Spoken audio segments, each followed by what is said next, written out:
I'm here to give you my thoughts and opinions on One Piece chapter 797.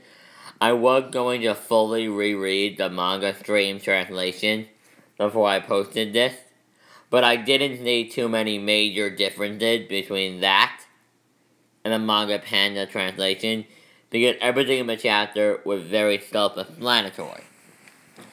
But first, I want to talk about a few things in the chapter and how they will affect the future of the series and what's going to happen next.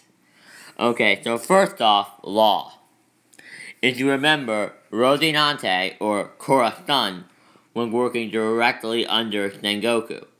Sengoku is on Dressrosa, so I believe, as Bartolomeo pointed out, Law isn't with Zoro, Usopp, Robin, and himself, and Bellamy. I'll get to Bellamy later. But he isn't with them. So I assume Law had gone off to try to talk to Sengoku and get some information out of him. Okay, so now that we dealt with the Law part, let's talk about Bellamy. Yeah, I got some things to say about Bellamy.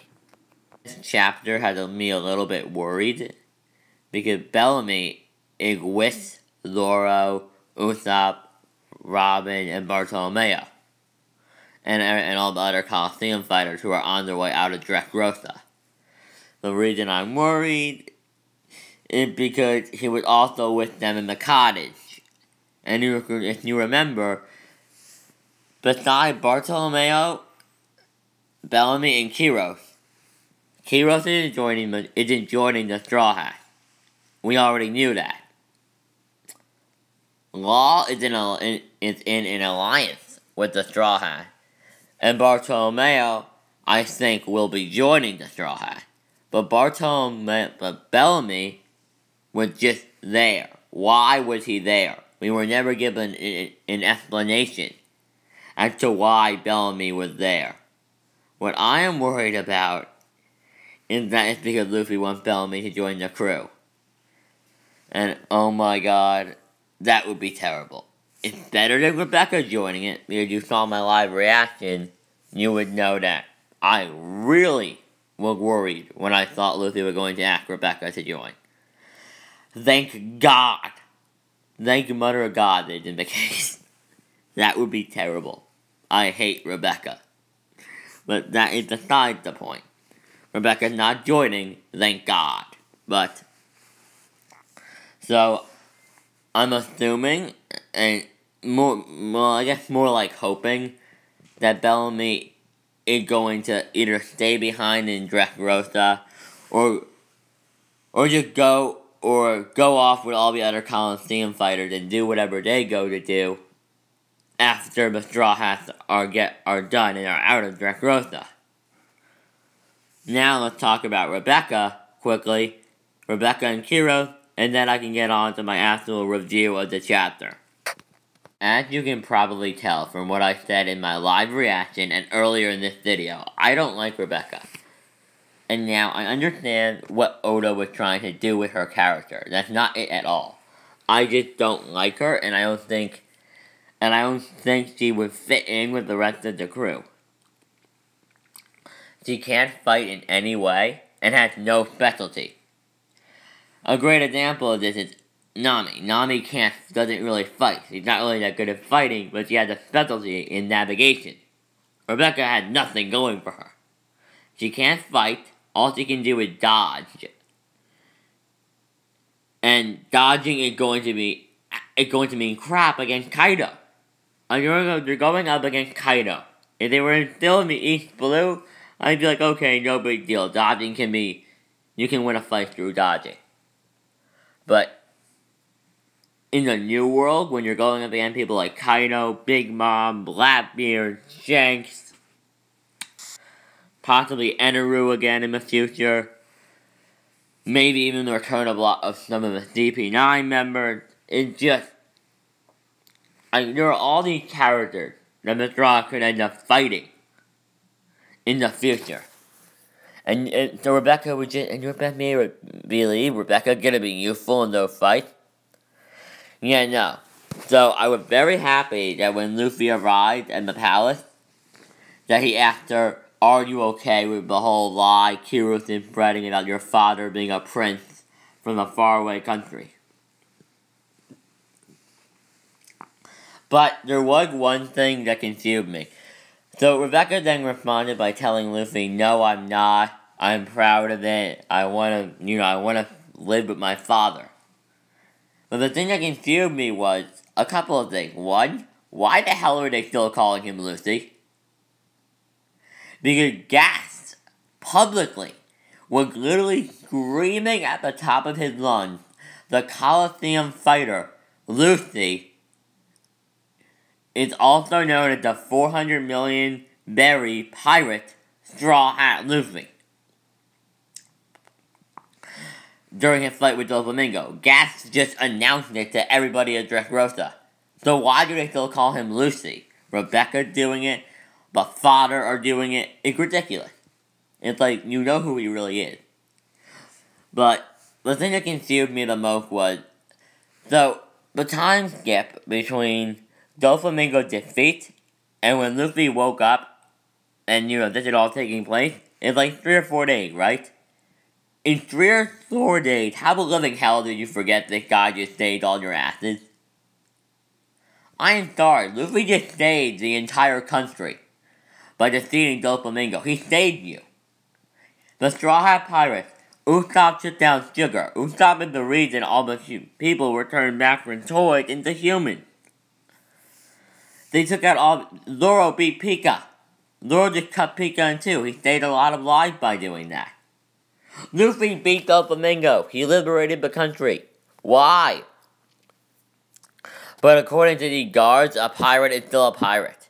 Even though he saved your ass, you still have the right, you still think you can stay because he's a pirate, he's kidnapping her? It just doesn't make sense in my eye.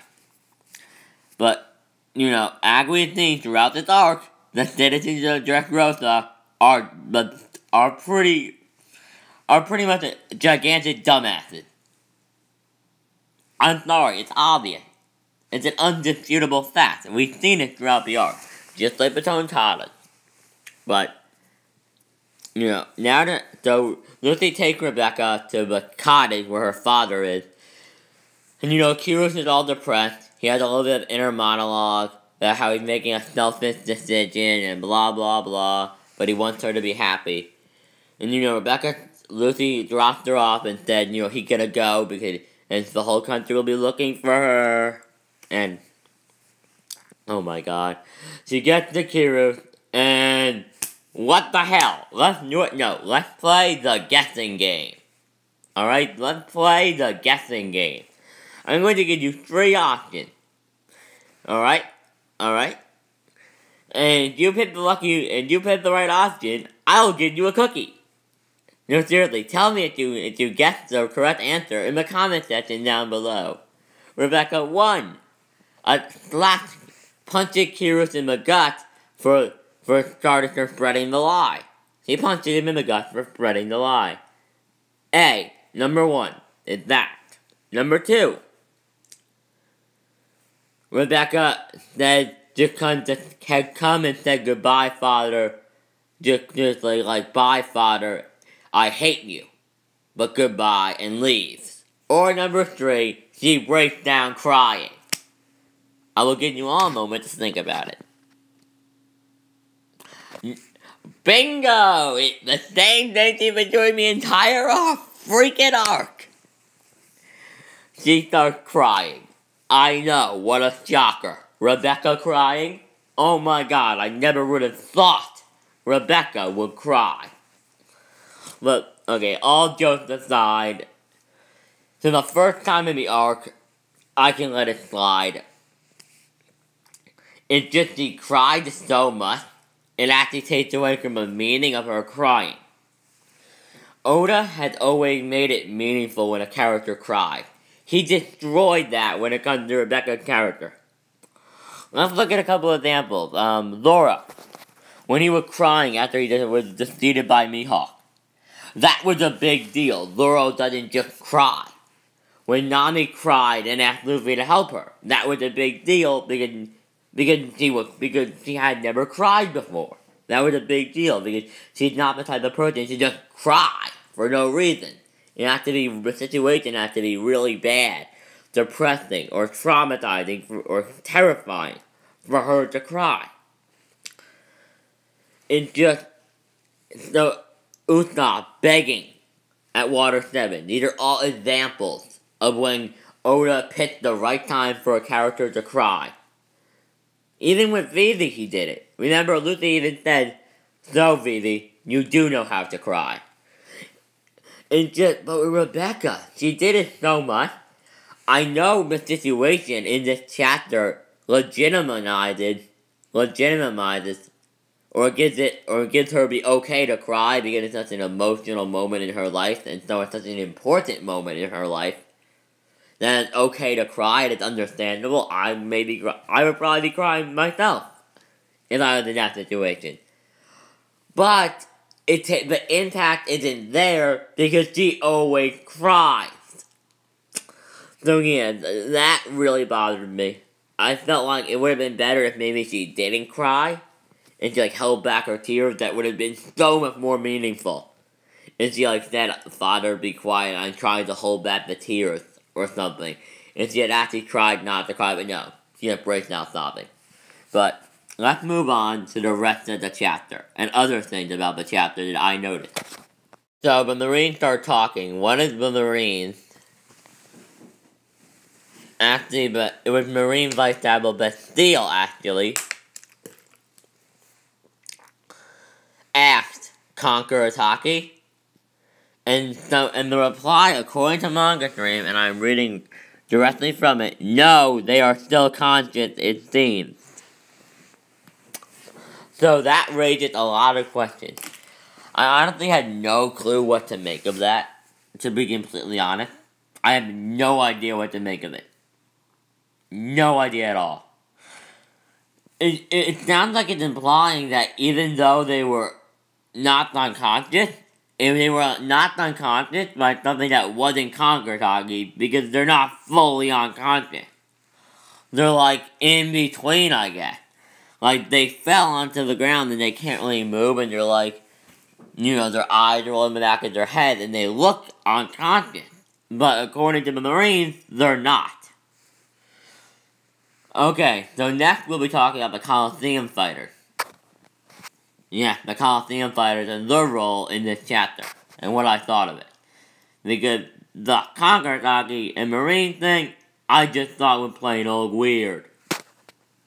So the Colosseum Fighters in this chapter, their only role was holding off the Marines in the ports, in the eastern port, until Straw Hat Luffy and the other Straw Hats could get there. So they hold them off. Zoro said thank you, and they said, "It's no problem, we owe you a lifetime. We're just repaying a debt, that is all." So we then see Luffy, later on we see Luffy charging up, and they see him. And they see Luffy coming, and then you see Fujitora pursuing Luffy. So, Fujitora's after Luffy. Where is it going? I don't know. No one there can take an admiral. And Luffy is not at 100%. Don't think he's at 100%. He's up and about and moving. That does not mean he completely heals. I think a good example of what the condition Luffy is in right now is Zoro after Thriller Bark. He was in that auction house, cutting up the guards. He was cutting people up, performing he even performed Demon Aura Ashira, his 9 sword style technique.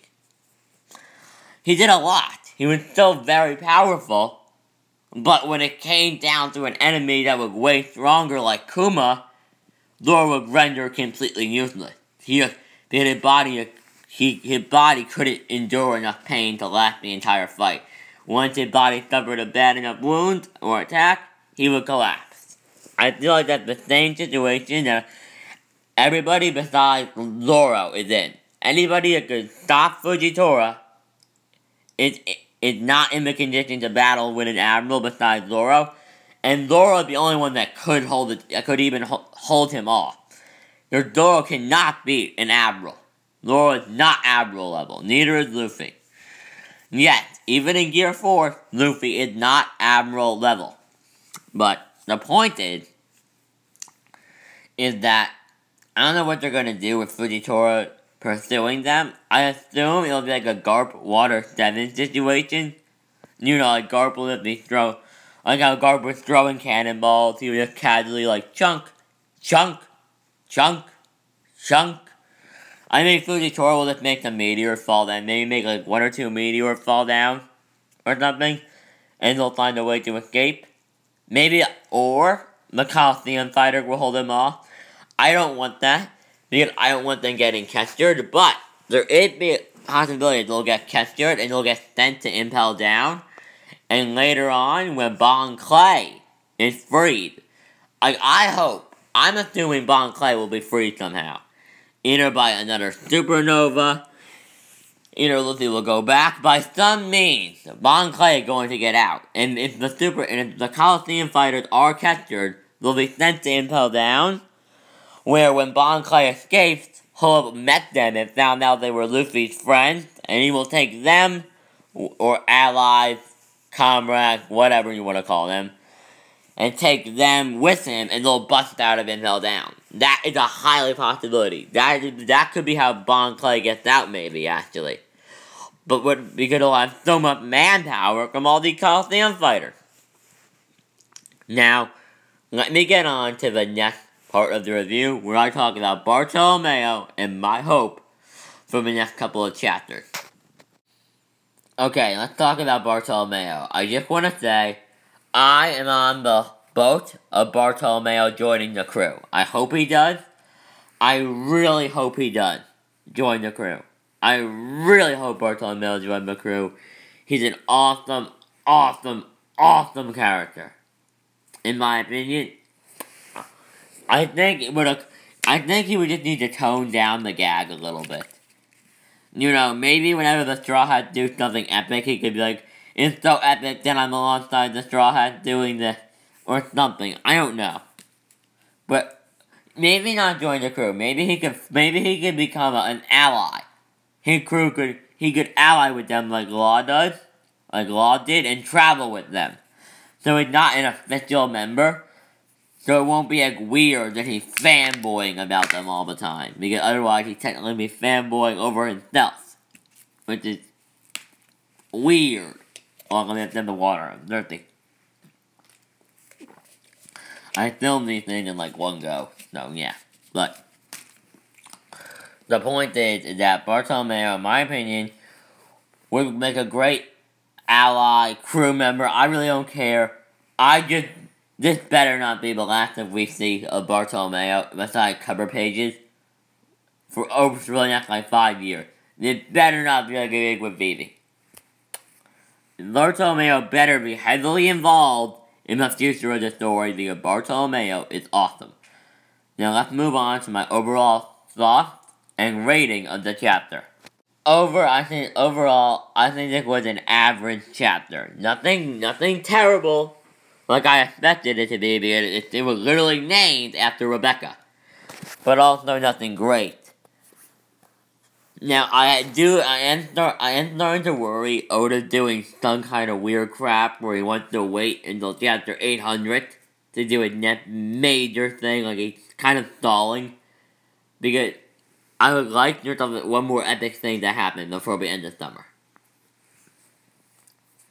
I don't think that's happening now, which is very depressing. But the point is that